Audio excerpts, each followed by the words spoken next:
Welcome to the Codecast podcast. Real-world insights for your daily medical coding and billing processes. And now, here's your host, Terry Fletcher.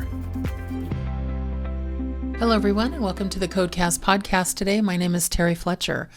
I hope everyone is recovering from the time change. If you have that in your state, me being in California, we did, and now it gets dark at 5:15 in the afternoon, and the sun comes into my bedroom at 10 minutes to 6. Yes, good times. Oh my goodness. Anyway, here we are.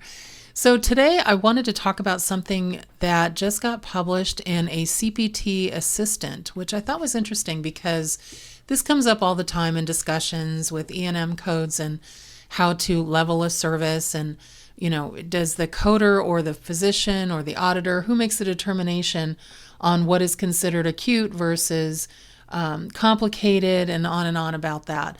And so luckily we do have the AMA giving guidance when it comes to what is acute complicated or acute uncomplicated, and what can be considered self-limiting that you can just fix or treat right away.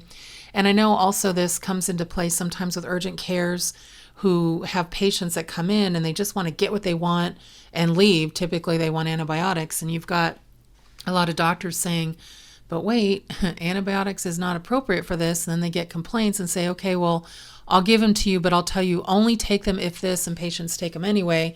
And they still want to get a level 4 visit out of it, which is absolutely inappropriate and non-compliant. So I want to talk to you about what was posted in September 2025 CPT Assistant, which is the supplement that CPT does that allows actually for questions that come in, and they don't have a service like I do where my membership where you can ask me questions and I get back to you with the published guidance and a response within 24 hours. They don't have anything like that. They have something where basically you can send in a question to AMA and you hope that eventually you'll see it on a CPT Assistant, which again they make you pay for, that they'll tell you how to use their codes. So it's just so you know how they end up being there. It's not something that you can guarantee that you're going to get a response to. So always, again, if you need something like that, my website, terryfletcher.net, and just go to the services offered. And the first drop down is the Coding Corner membership. And you can get unlimited coding questions for a year for a fee, but we get back to you within 24 hours. So take a look at that if you're interested. So let's take a look at this. But first, want to talk about my sponsor. Thank you to Decision Health. The 2025 Pain Management Virtual Summit, happening November 17th through 19th, is the must-have training of the year for pain management codes. Prepare your practice for 2026 with billing, coding, and compliance guidance you'll need in the coming year. Codecast listeners save 10% with code VIRTUALS2025 at checkout. Register now at decisionhealth.com/virtuals. Okay, so let's get into this and just talk about what the first question was, because they place it in present it in a question and answer form. So the question was, what's the accurate level of service for a patient who presents with a sore throat, has a positive strep, and is put on antibiotics? Well, right away, there's a lot of providers that say, well, I put them on antibiotics, so immediately that's level 4. Not so fast. Remember, there are 3 elements to be able to level of service under medical decision making.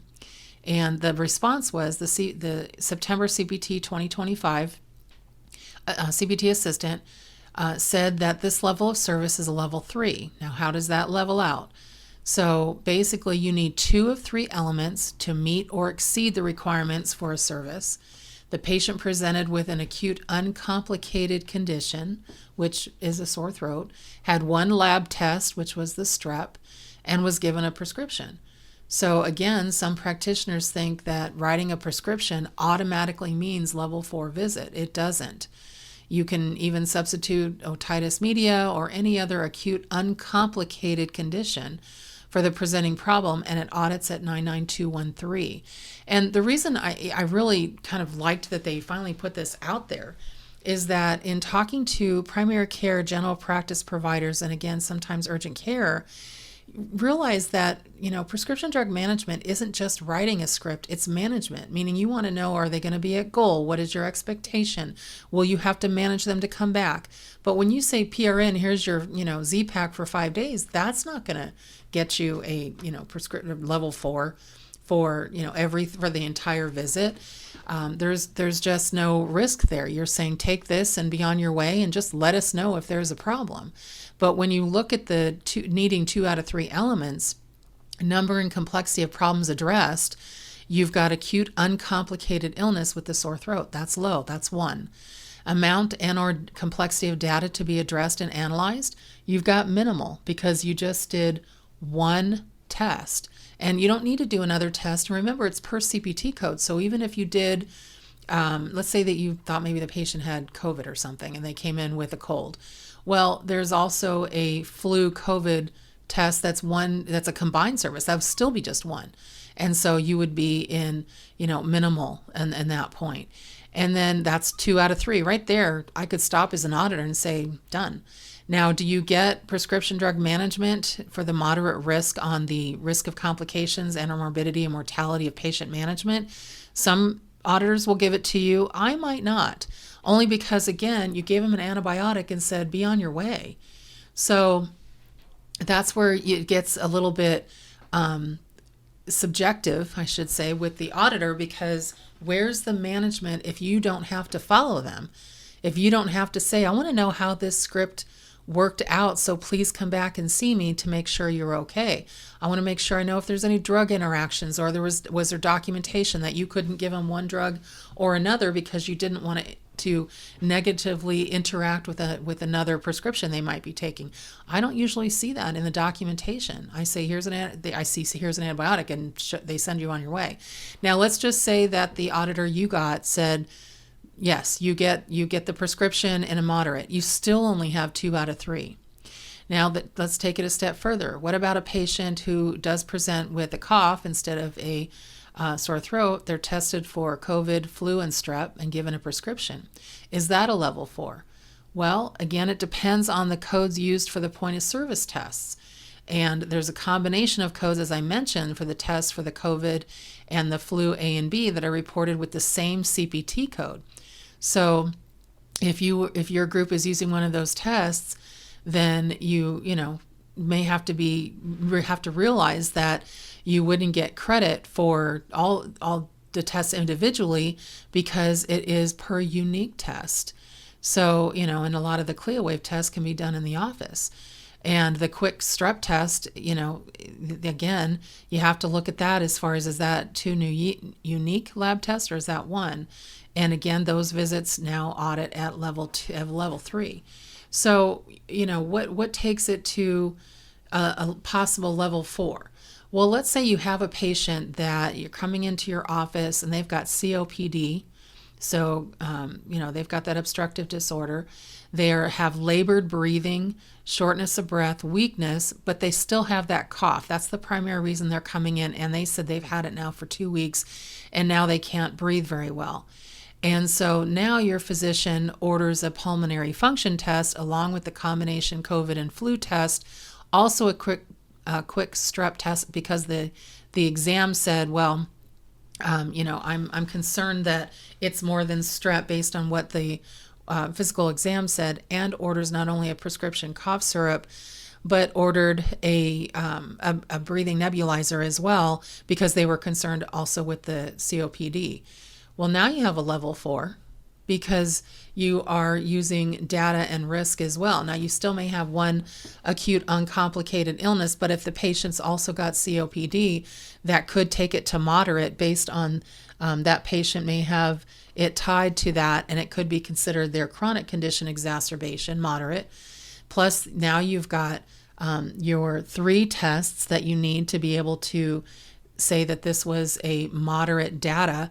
And then you have the prescription drug management with management discussing why you went for 2 different scripts plus why you went for 1 based on the risk of not just the management, but the patient's presenting problems. So you have it straight across the board. But be very cautioned, and that's why I wanted to talk about this today, by really using, the the grids that you find. I know I've created one too based on the AMA rules that we have from 2023 now in 2025. Be cautioned by just looking at that with blindfolders on or being pigeonholed to just that. You have to go outside the box a little bit and try to find those different examples, just like the CPT Assistant did on this scenario, because it's not just what you're going to do with the patient. There's risk on the number and complexity of problems addressed. That's one set of risk. And you need to know what that is. Is it uncomplicated acute? Is it stable? One. Is it self-limiting? A couple of those. Those are being low. And is it self-limiting for your doctor and the patient? And then you look at the elements of data. Now, data is tricky because I've seen practices for a patient that comes in with a cough and they order 20 tests in the office. I'm like, really? What are you doing? Remember, it still has to be medically necessary. Stop ordering everything under the sun. That's ridiculous. And also remember, the patient's got out of pockets with those, so be careful with that. But then it's what are you going to do for the patient, and what's the risk? The risk. What is the risk of complications for what your plan is? What's the risk of morbidity or mortality? Risk of death, risk of change in their condition based on what you need to determine for that patient. That's why they added that G2211, because if you are that patient's provider, there's an expectation that you have to determine that complexity for that patient. Obviously, urgent care, that wouldn't be appropriate. But if you are their, primary care physician or internal medicine, even their cardiologist or pulmonologist, you're trying to figure out based on their clinical profile how you can best treat them with not just what they're presenting with, but also with the risk of complications. Keep that in mind, because if the risk of morbidity from additional diagnostic testing or treatment, like point of care tests, or just saying, here's your antibiotic, be on your way, that's low. But if your risk of complication is management of those drugs, management of figuring out what will work for this patient, decisions that, maybe the patient doesn't have access to those medications because of certain social determinants of health, or maybe you have to do some kind of minor procedure on the same date. Not vaccines. Vaccines you can do, but that's not going to be a risk factor. Do not include that. I see those preventative services all the time saying, well, we did a vaccine, so that's a level 4. No. That's part of preventative, so don't get caught in that trap. But just know the difference between a level 3 and a level 4, because myself, not just as a provider auditor, but as a payer auditor, many of you know I do payer audits.